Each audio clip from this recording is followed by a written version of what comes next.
یہ کسی اور طرف موضوع چلا گیا، پھر سے پلٹ کے واپس آتے ہیں۔ اللہ کریم ہمارے حال زار پر کرم فرمائے۔ ہمارے ملک میں جو خون بہہ رہا ہے اس کو بھی بند ہونا چاہیے۔ یہ جتنے بھی مطلب ہے کہ اس طرح کی باتیں ہم نہیں چاہتے کہ خانہ جنگی، تو خانہ جنگی ہو رہی ہے نا۔ یہ کیا بات ہوئی بھائی، ادھر سے پولیس کو مارا جا رہا ہے، پولیس والے ادھر مار رہے ہیں، اپنا مسلمان اپنے مسلمان کو مار رہا ہے، یہ کیا بات ہوئی؟ یہ مزہ نہیں آ رہا، یہ غلط بات ہے۔ لیکن حکومت کا چاہیے کہ حکومت کا یہ ذمہ داری ہے کہ اس طرح نہ پولیس والے ان کو مارے نہ وہ ان کو مارے۔ دیکھو اس طرح تو ہوتا ہے نا، دو بندے بھی اگر آپس میں محلے میں لڑ جاتے ہیں نا، گھر میں لڑ جاتے ہیں، تو ایک دوسرے کو جب مارتا ہے تو دوسرا پلٹ کے اگر جان بچانے کے لیے بھی مارے تو کچھ نہ کچھ تو اگلے کو بھی پڑ جاتی ہے۔ اس لیے یہ حکومت کی بھاری اور بڑی ذمہ داری ہے کہ وہ کیسے کنٹرول کرتی ہے اپنی رعایا کو، کیونکہ یہ رعایا عشاقان مصطفیٰ ہیں، یہ کوئی عام آدمی نہیں۔ اذان کی بات ہو رہی تھی، اشہد ان محمد رسول اللہ صلی اللہ علیہ وآلہ وسلم، یہ کہنے پر بھی ہم نے جواب دینا ہے اور درود پاک پڑھنا ہے۔ اور اس پر علماء نے باقاعدہ لکھا ہے کہ آپ، ایک وہ روایت بھی لکھی ہے کہ حضرت ابوبکر صدیق رضی اللہ تعالیٰ عنہ حضور کے پاس تھے، دیگر صحابہ تھے، اور اذان کہنے والے حضرت بلال تھے۔ سبحان اللہ۔ حضرت بلال نے جب یہ جملہ اذان میں کہا نا تو صدیق اکبر نے انگوٹھے ایسے چوم کے تو آنکھوں سے لگائے۔ نماز اذان ہوگی، ہونے کے بعد صحابہ سے حضور نے فرمایا، میرے صحابہ دیکھا ہے آج صدیق نے کیا کیا ہے؟ حضور اے نہیں آکھے نمی بدت کر دی ہے، اس تو پہلے میں تینوں دسی سی اج کر، یا کسی اور کدو یہ تو نمی گل کر دیتی۔ ہائے ہائے، نہیں یہی تو بات ہے، وہ یار یاراں دے خلاف تو نہیں کرتا نا۔ فرمایا دیکھا ہے میرے یار نے کیا کیا؟ تو صحابہ نے کہا ہاں یا رسول اللہ، آج انہوں نے ایک نیا عمل کیا ہے کہ آپ کے نام پر انگوٹھے چوم کے آنکھوں سے لگائے۔ فرمایا جو اس طرح کرے گا بروز محشر میرے ساتھ ایسے ہوگا جیسے دو انگلیاں ہیں۔ تو یہ محبت کی وجہ سے ہم چومتے ہیں۔ کس وجہ سے؟ یہ کوئی بات نہیں ہے، صرف محبت سے۔ صدیق اکبر نے بھی محبت سے چوما، ہم نے بھی محبت سے چوما۔ بیٹوں کو بندہ چومتا ہے نا، محبت سے چومتا ہے بھائی، بچوں کو بندہ چومتا ہے۔ کئی جگہوں پر بندہ بے جائی چومتا رہتا ہے، ہمیشہ ہی چومتا رہتا ہے۔ بندہ کہے بھئی ایتھے چومنا کہ تو ثابت ہے، نہیں، چومنا محبت کی علامت ہے۔ چومنا، آپ کتاب کو چوم لیتے ہیں تو بندہ کہے جی کتاب کو چومنا ثابت کرو، کون سی بخاری میں حدیث میں ہے بتائیں؟ نہیں، محبت میں آپ چومتے ہیں تو جائز ہے۔ آپ یاد رکھیں ایک قانون ہے قرآن و حدیث کا، شریعت کا قانون ہے۔ کیا؟ اللہ نے حرام جو کرنا تھا وہ کر دیا، قرآن آپ کے پاس موجود ہے، اور جو حلال کرنا تھا وہ بھی کر دے۔ اور یہ قرآن پاک کی آیت ہے کہ مصطفیٰ کریم بھی وہ ہیں کہ جو حلال بھی کرتے ہیں اور حرام بھی کرتے ہیں، جو پاک چیزوں کو حلال کرتے ہیں، جو حرام چیزوں کو، خبیث چیزوں کو حرام کرتے ہیں۔ یہ قرآن پاک کی آیت ہے۔ اللہ فرماتا ہے میں بھی کرتا ہوں، اور میری اجازت سے، میرے حکم سے، میرے آرڈر سے، میری عطا سے میرا محبوب بھی حرام کرتا ہے حلال۔ بس جتنے تھی چیزیں حرام ہونے والی وہ اللہ رسول نے کر دی، جتنی حلال ہونے والی چیزیں تھی وہ اللہ رسول نے کر دی۔ اب آئی تیسری بات کہ جو چیزیں نہ حلال ہیں، یعنی کہ شریعت میں قرآن و حدیث میں کہیں ان کا آرڈر نہیں ہے کہ بھئی یہ لازمی کرو، اور کہیں منع بھی نہیں ہے کہ یہ منع ہے جی ایسا نہیں کرنا۔ یہ بہت بڑا قاعدہ آپ کو بتا رہا ہوں، اگر ذہن میں رہا قسم خدا کی کوئی آپ کو بگاڑ نہیں سکے گا۔ اتنا بڑا قانون ہے شریعت کا، جس کا آرڈر صاف صاف آ گیا کہ یہ کرنا ہے تو وہ تو کرنا ہی ہے، اور جس کا آرڈر آ گیا کہ یہ نہیں کرنا تو وہ نہیں کرنا، اور جس کا آرڈر کرنے کا بھی نہیں آیا اور نہ کرنے کا بھی نہیں آیا فَهُوَ عَفْوٌ، وہ معاف ہے۔ وہ کیا ہے؟ معاف ہے، یعنی کہ اس کو کرو تو ثواب ہے، نہ کرو تو گناہ کوئی نہیں۔ یہ ایک بڑا مضبوط قاعدہ ہے جو شریعت نے آپ کو عطا فرمایا ہے۔ مثال کے طور پر جو میں نے آپ کو پرسوں ترسوں شاید بتایا تھا، ایک حدیث پاک ایک روایت ملتی ہے کہ صحابہ کرام علیہم الرضوان جو ہے وہ حضور کے بال نہیں گرنے دیتے تھے، بلکہ اپنے جیبوں میں ڈال لیتے تھے۔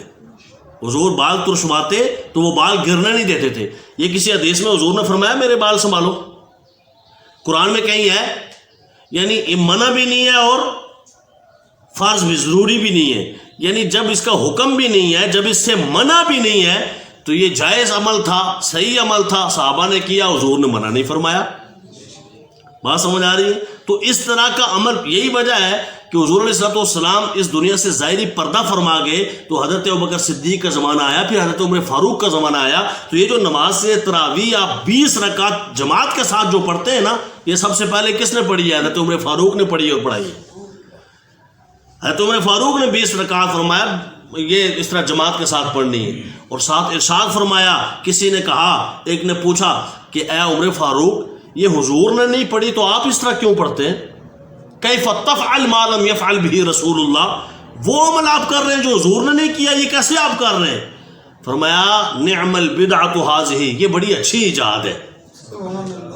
پتہ چلا بدعت ہوتی ہے دو قسم کی، ایک بری اور ایک اچھی، اور اچھی ہو تو خود حضرت عمر فاروق کے لفظ ہیں بخاری شریف کے، یا تو پھر حضرت عمر فاروق کو کہو گے یہ کیا جی آپ تو بڑے بدعتی ہیں، استغفر اللہ، کوئی کہہ سکتا ہے عمر فاروق کو؟ نہیں، تو عمر فاروق کے ماننے والوں کو کوئی کیسے کہہ سکتا ہے؟ تو عمر فاروق نے فرمایا نعم البدعۃ هذه، یہ بڑی اچھی بدعت ہے، اچھی ایجاد ہے حضور نے نہیں کی ہے، بعد کی ایجاد ہے، بعد کی پیداوار ہے، ہم نے کی ہے، لیکن چونکہ اچھی ہے تو اچھا عمل بندہ کر سکتا ہے۔ یہ قانون دیا عمر فاروق نے، اس شخصیت نے دیا جن کے بارے میں حضور نے فرمایا سنتی و سنت الخلفاء الراشدین المہدیین، میرے سنت پہ عمل کرنا اور میرے خلفاء راشدین کی سنت پر۔ حالانکہ خلفاء راشدین کی سنت حقیقت میں سنت نہیں ہوتی، سنت صرف مصطفیٰ کی ہوتی ہے، تو پھر کیوں کہا؟ اس لیے کہ حضور کو پتہ تھا، امید تھی یہ میرے جو یار ہیں نا، یہ جو میرے شاگرد ہیں، طالب علم ہیں، جن کو میں نے پڑھایا ہے، وہ میرے سنت سے ہٹ کے کوئی کام ایجاد نہیں کریں گے۔ یہی وجہ ہے کہ ایک اور حدیث پاک ہے، حضور نے فرمایا من سن فی الاسلام سنتا حسنۃ فلہ اجرها ومن عمل بها، فرمایا جو قیامت تک اچھی سنت، اچھا طریقہ ایجاد کرے گا، یہ لفظ ہے، جو اچھا طریقہ ایجاد کرے گا اس پر عمل کرنے والوں کو اور اس کو جس نے ایجاد کیا دونوں کو ثواب ملتا رہے گا، لیکن اچھا ہونا شرط ہے۔ تو اس میں آپ انگوٹھے چومنا بھی لے لیں، صدیق اکبر ویسے تو میں نے آپ کو روایت سنا دی، لیکن کوئی کہے نہیں وہ روایت ضعیف ہے، فلاں ضعیف کے نا بھی تو ایک دم لوگوں نے آتا ہے نا۔ میں نے ایک بندے سے کہا، میں نے کہا آپ کے والد صاحب ہیں؟ کہتا ہے ضعیف ہیں۔ میں کہ پھر مار دیو، انہوں نے گولی مار دیو۔ کہ کیوں؟ میں کہ ضعیف نو مننا جی کوئی نہیں ہوتا، یہ حدیث جی ضعیف ہو گئی۔ میں کہ پیو ضعیف ہوئے تے احترام ود جاندہ ہے، تے حدیث ضعیف ہوئے تے ختم کر دیو، یہ کیا بات ہے؟ میں نے کہا ضعیف کا مطلب کمزور ہوتا ہے، ضعیف کا مطلب یہ نہیں ہوتا کہ انہوں فنش کر دیو، مننا ہی نہیں ہے اندہ بات۔ این جی حدیث کا مطلب جو ضعیف حدیث ہے اس کا مطلب ہے اس میں ضعف ہے، کوئی کمزوری ہے۔ کمزوری کس چیز کی ہے؟ وہ حدیث میں نہیں ہے، وہ راویوں میں ہے، جو روایت کرتے ہیں نا کہ میں نے سنا، تو وہ پھر جرح ہوتی ہے، تو پتہ چلتا ہے جی فلاں بیچ میں ایک ایسا راوی بھی ہے کہ جو کبھی کبھی بھول جاتا تھا، وہ جو بھول جاتا تھا نا اس کو کہتے ہیں کہ یہ چونکہ اس کا حافظہ مضبوط نہیں تھا لہذا یہ ضعف پایا گیا ہے، ضعیف ہے، تو اس کی وجہ سے حدیث کو ضعیف کہہ دیا جاتا ہے۔ لیکن یاد رکھیں کہ جب وہی ضعیف حدیث کئی طرق سے ثابت ہو جائے، کئی جگہوں سے آ جائے کہ فلاں روایت بھی ہے، فلاں کتاب میں بھی ہے، فلاں، تو وہی طاقتور بن جاتی ہے، ٹھیک ہے نا۔ اور بابے بڈھے نے بھی علاج کراؤ تو طاقتور بن جانا ہے نا۔ ضعیف کو بھی اگر صحیح طریقے سے بابے کو علاج کرایا جائے تو وہ بابا ٹھیک ہو جاتا ہے ماشاءاللہ سے۔ این جی ضعیف حدیث دا صحیح طریقے نال علاج ہوئے نا، پتہ چلے جناب، تو ویسے بھی فضائل میں تو حدیث ضعیف حسن کا درجہ رکھتی ہے۔ اللہ کریم سمجھ کے توفیق عطا فرمائے، اور اذان جیسی خوبصورت چیز ہمیں دینے کی ہر بندہ کوشش کرے کہ کبھی کبھی وہ آئے اگر اذان دے۔ مسجد میں اگر کوئی گند باندھا ہے تو تھوڑا بہت اسے سنت کے مطابق ویسے آہستہ کرتے تھے، تھوڑا اٹھا کے اپنی جیب میں ڈال کے لے جائے، تھوڑا اٹھا لے، صفائی ستھرائی۔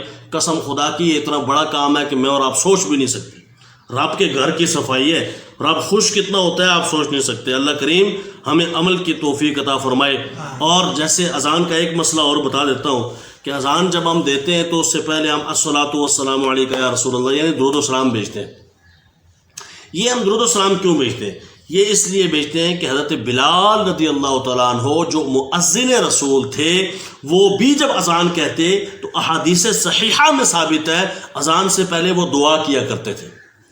اور آپ کو ایک اور حدیث پاک یاد ہوگی کہ دعا بغیر درود کے قبول نہیں ہوتی، تو دعا کرتے تھے تو درود بھی پڑھتے تھے، لیکن وہ دعا کیا کرتے تھے؟ یا اللہ ہمارے قریش کو مسلمان کر دے، تو وہ مسلمان نہیں تھے تو کیا دعا کرتے تھے۔ آج ہم دعا کریں کہ یا اللہ ہمارے ملک صاحب کو مسلمان کر دے، تو ملک صاحب گل پہ جان کے جناب میں مسلمان نہیں ہوں۔